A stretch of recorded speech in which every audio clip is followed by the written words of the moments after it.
Alors aujourd'hui, je suis médiatrice de la ville de Paris, mais comme j'ai toute ma vie milité, toute ma vie professionnelle milité pour les droits de l'enfant, oui, on continue à beaucoup me demander, me solliciter sur ce sujet-là, qui est un sujet qui demande beaucoup de militantisme et aussi qui doit trouver sa voix et son expression dans les universités.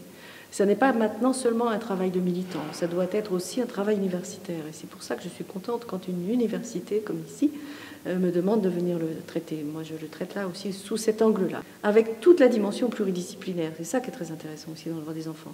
C'est à la fois du droit, mais c'est de la santé, c'est de la psychologie, c'est de l'éducation, c'est du pénal, c'est du civil, c'est du culturel, c'est tout ça.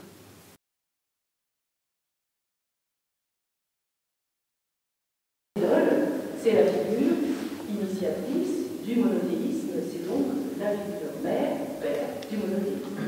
Donc, le monothéisme est né, finalement, de l'interdiction de sacrifier un enfant qui était donc Abraham. Alors, cette mythologie, à travers les Romains, à travers le christianisme lui-même, héritier de la pensée juive, a irrigué toute la pensée occidentale.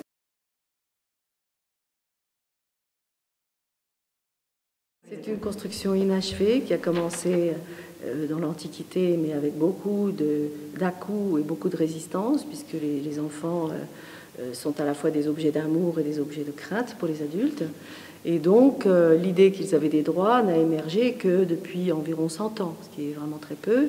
Et ça s'est donc structuré, les droits des enfants se sont structurés en réalité depuis, on va dire, les 50 dernières années, et surtout depuis 1989, puisque c'est là qu'on a eu enfin une convention internationale sur le droit de l'enfant que j'analyse là, mais qui n'est pas du tout encore pleinement appliquée.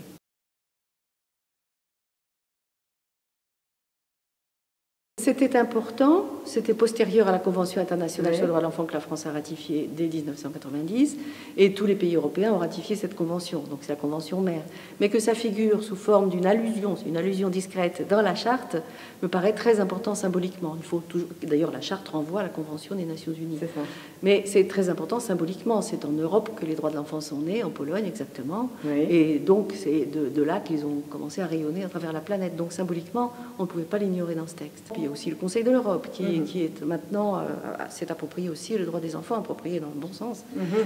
Bon, les droits de l'enfant sont dans les droits de l'homme. Hein, c'est un morceau des droits de l'homme, ça ne peut pas les en séparer, c'est comme les droits des femmes.